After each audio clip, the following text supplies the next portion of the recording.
Son las 8:31 de la noche en Bogotá, Quito y Lima y continuamos en Directo América edición nocturna. Seguimos comentándoles los principales hechos del día. Les agradecemos su sintonía. Vamos con los titulares de esta jornada. Chile y México enviaron a la Corte Penal Internacional una petición para que investigue si Israel ha cometido crímenes de su competencia en medio de su ofensiva en Gaza. En el documento, los gobiernos de ambas naciones expresan su preocupación por la violencia en contra de objetivos civiles. Ampliamos desde Santiago. Tras el informe del fiscal general de Estados Unidos sobre el tiroteo en Uvalde, que dejó 19 menores y 2 maestras fallecidos, los familiares de las víctimas exigieron procesos penales, despidos y rendición de cuentas. El documento indica que hubo fallas en la respuesta a los hechos. Cerró en México la etapa de precampañas de cara a las elecciones generales de junio. Los candidatos Claudia Sheinbaum, Xóchitl Gálvez y Jorge Álvarez inician ahora la campaña oficial. Tenemos ampliación desde Ciudad de México.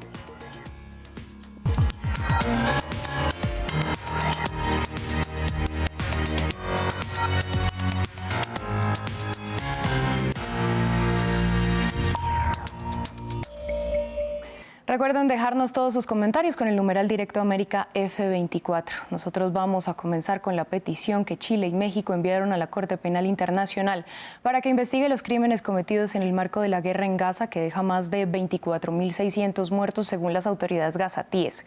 Se trata de la segunda demanda internacional después de que Sudáfrica acusara de genocidio a Israel ante la Corte Internacional de Justicia. Patricia Luna, corresponsal de France 24 en Santiago, nos amplió los detalles.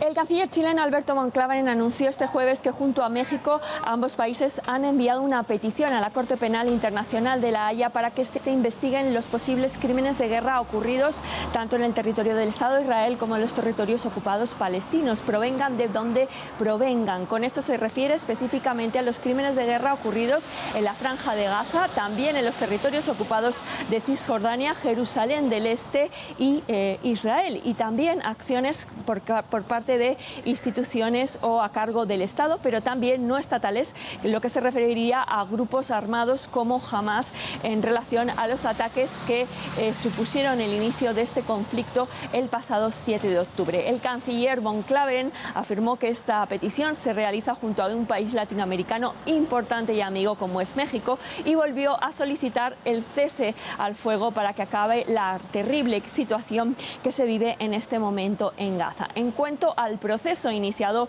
por Sudáfrica ante la Corte Internacional de Justicia, en la que se investigan posibles intentos de genocidio por parte de Israel contra el pueblo palestino, el canciller afirma que Chile no forma parte de este proceso, pero sí ha asistido a las sesiones y se evalúa poder participar más profundamente una vez que el tribunal se manifieste sobre este tema. Entre tanto, el primer ministro de Israel, Benjamín Netanyahu, avisó a Estados Unidos, uno de sus principales aliados, que se opone a un Estado palestino una vez termine la guerra que libra contra Hamas. Estados Unidos respondió que la solución de los dos estados es la única forma de resolver los problemas de la región. El anuncio parece mostrar las crecientes divisiones en torno a la guerra en Medio Oriente entre dos socios cercanos. Jorge Hurtado con el reporte. Visiones encontradas. Estados Unidos reaccionó a la polémica declaración del primer ministro israelí Benjamín Netanyahu, donde rechaza la solución de un Estado palestino una vez termine la guerra. Creemos que este conflicto, como todos los conflictos, terminará en algún momento y que es necesario que haya un camino político para el establecimiento de un Estado palestino. Esa es la única manera, no solo de responder a las esperanzas y sueños legítimos, aspiraciones del pueblo palestino, pero también es, y esto es fundamental, la única manera de proporcionar seguridad duradera al pueblo israelí. En una rueda de prensa, Netanyahu dijo que Israel solo aceptará un acuerdo que le permitiría tener control total de la seguridad en la Franja de Gaza. En cualquier acuerdo futuro, con o sin acuerdo, Israel necesita el control de seguridad sobre todo el territorio al oeste del Jordán. Esta es una condición necesaria y choca con la idea de soberanía. El primer ministro debe ser capaz de decir no a nuestros amigos, decir no cuando sea necesario y decir sí cuando sea posible. Los más de 3 meses de guerra dejan más de 24.000 muertos palestinos y Estados Unidos ha pedido a Israel que proteja a los civiles. Washington, el mayor aliado de Israel en la guerra, sostiene que la solución de 2 estados es la única vía para conseguir la paz duradera. Pero las conversaciones para la coexistencia de 2 estados, uno palestino y otro israelí, han fracasado por décadas. Ahora la guerra, la más sangrienta en la historia del conflicto, muestra las visiones encontradas de lo que significa la paz. El miércoles, la familia de Kafir Vivas se reunió para celebrar su primer cumpleaños. Kafir es la persona más joven que fue secuestrada por Hamás el 7 de octubre. Las conmemoraciones se llevaron a cabo tanto en Israel como en Argentina, donde sus familiares organizaron una reunión pública. Veamos el informe. Torta de cumpleaños, dulces y globos. Todo está listo para celebrar, pero el homenajeado está ausente. Kafir Vivas está en poder de Hamás.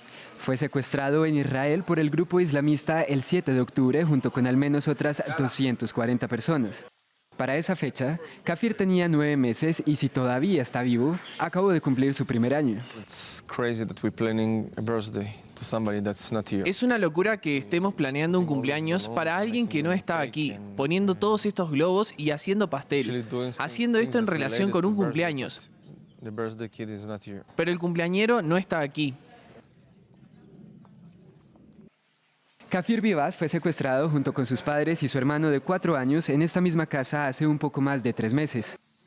Sus abuelos maternos fueron asesinados ese día. Hamás publicó una declaración en noviembre diciendo que Kafir y su hermano habían muerto en un ataque aéreo, pero Israel dijo que hacía parte de una campaña de terror psicológico del grupo al que califica de terrorista. Se han utilizado fotografías de Kafir en todo el mundo para pedir su liberación. Que compartan en sus redes sociales. En Argentina, sus familiares reunieron a cientos de personas en un parque en la capital para celebrar su cumpleaños. Espero que de algún modo estas palabras logren llegar a vos en este momento tan especial. No te rindas, no se rindan, no vamos a bajar los brazos hasta volver a tenerlos entre nosotros. Se cree que todavía hay alrededor de 130 rehenes en manos de Hamás, mientras los combates continúan en el enclave. El Parlamento Europeo emitió una resolución en la que pide un alto el fuego permanente en la Franja de Gaza. El documento solicita además la reanudación de esfuerzos por una solución política, pero especifica que deben ir condicionados a la liberación de los rehenes y el fin de Hamás. El Parlamento condenó tanto los atentados del grupo islamista como lo que llamó una desproporcionada respuesta militar israelí con una magnitud sin precedentes de víctimas civiles.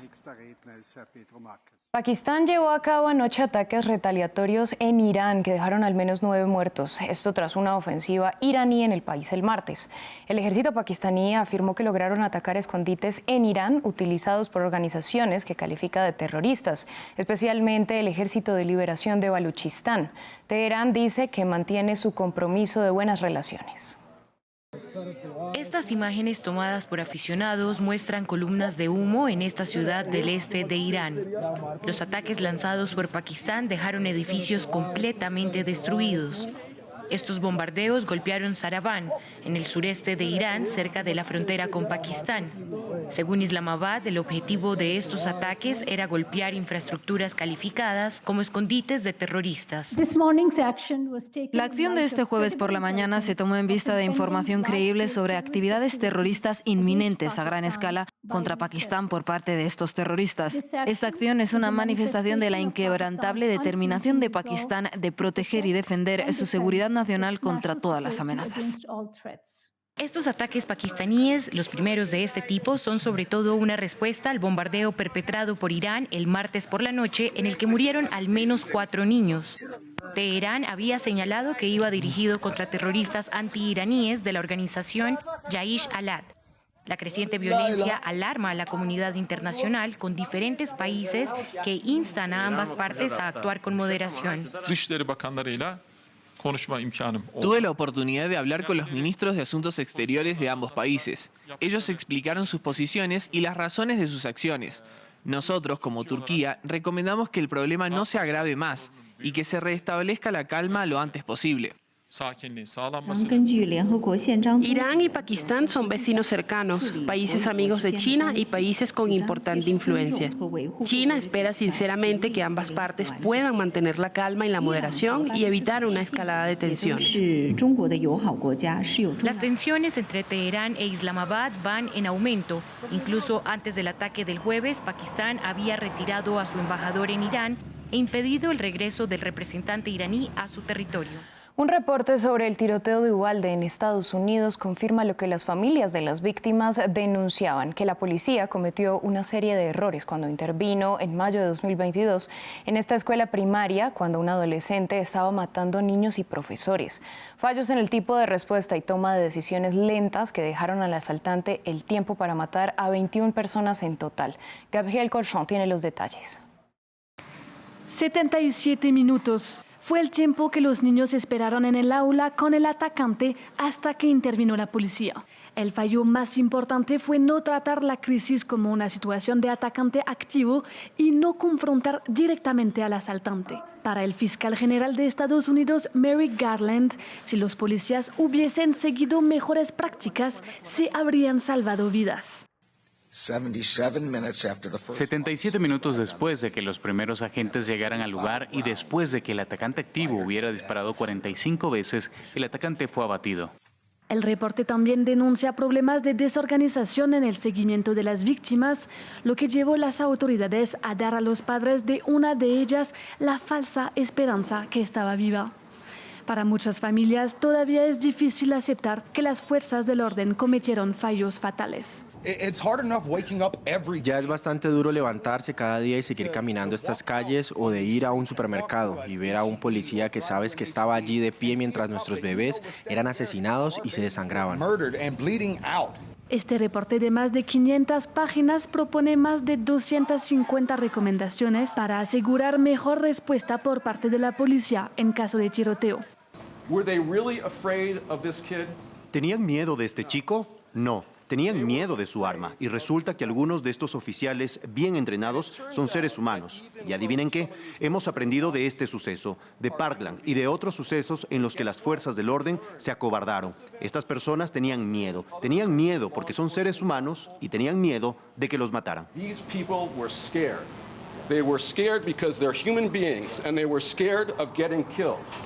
El 24 de mayo de 2022, un adolescente de 18 años entró en esta escuela de Texas armado con un fusil de asalto AR-15. En total mató a 2 profesores y 19 niños. Fue uno de los tiroteos contra una escuela más mortíferos en Estados Unidos. Vamos a México, donde se produjo el cierre oficial de precampañas de cara a las elecciones generales de junio de 2022. Los candidatos de Morena, Claudia Sheinbaum, del Partido Acción Nacional, Xóchitl Gálvez, y el independiente Jorge Álvarez hicieron lo propio. Para conocer más detalles, conectamos con Mario Carbonell, corresponsal en Ciudad de México. Mario, ¿cómo llegan los candidatos a esta etapa? ¿Qué mensajes dieron y qué sigue ahora?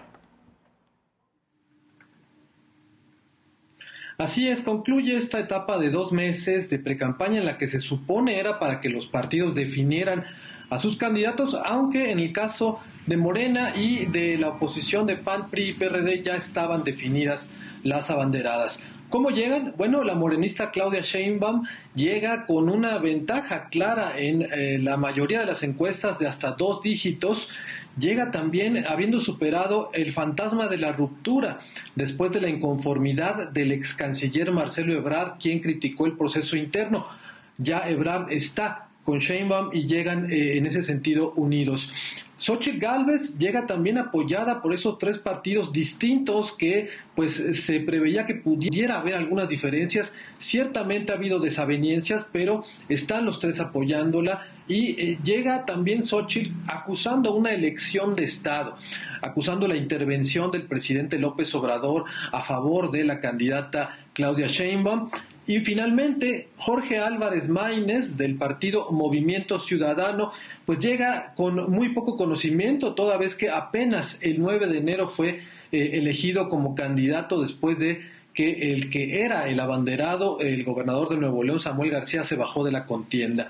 Es así como concluyen esta etapa. ¿Qué mensaje han posicionado? Bueno, Claudia Sheinbaum ha insistido en que debe continuar la transformación llevada a cabo por el presidente López Obrador, no volver a las prácticas neoliberales que, insiste, han empobrecido al país, privilegiando a unos cuantos, y por ello se tiene que construir este segundo piso.